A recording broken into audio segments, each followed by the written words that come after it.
সুইংগাম জাকির কি খেলবে? জি না, আমিও খেলবো না। এই তাহলে বাংলাদেশ জাতীয় দল থেকে কে কে খেলবে না, এটা নামগুলো বলো তো, একে একে নামগুলো বলো। আমি খেলবো না। নাম কি তোমার? মিথুন।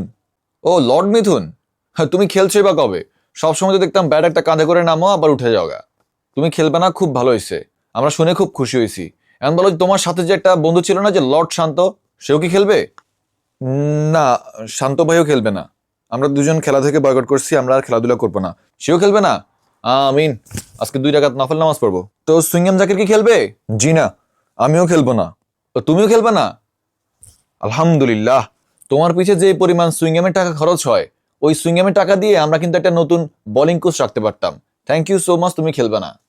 তোমার নামটাও কেটে দিলাম, সুইংগাম জাকির বাদ। স্যার, আমিও খেলবো না। তুমি কে?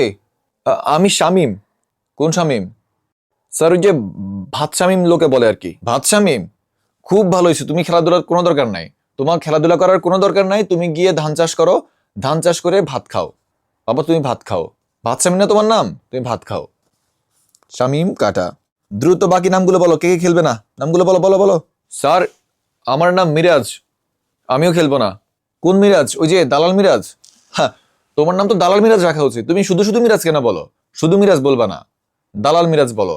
তুমি যদি শুধু মিরাজ বলো তাহলে কিন্তু আমাদের মিরাজ আফ্রিদির নামে বদনাম করা হয়। তুমি বরং দালাল মিরাজ বলো, ঠিক আছে? তাহলে দালাল মিরাজও কাটা। প্লিজ, তোমরা যারা যারা খেলবে না, আমি কাগজটা এখানে রেখে দিচ্ছি, তোমরা এসে নামগুলো লিখে যাবা। আমি চলে যাচ্ছি, তোমাদের সাথে কথা বলার মতো আমার সময় নাই। তোমাদের দ্বারা আর যাই হোক ক্রিকেট খেলা হবে না, বুঝছো? ছাগল দিয়ে যেমন হাল চাষ করা হয় না, তোমাদের দিয়েও খেলাধুলা হবে না। তোমরা বরং গিয়ে ধান চাষ করো, খাওয়া দাওয়া করো। যাও যাও বাবা, যাও।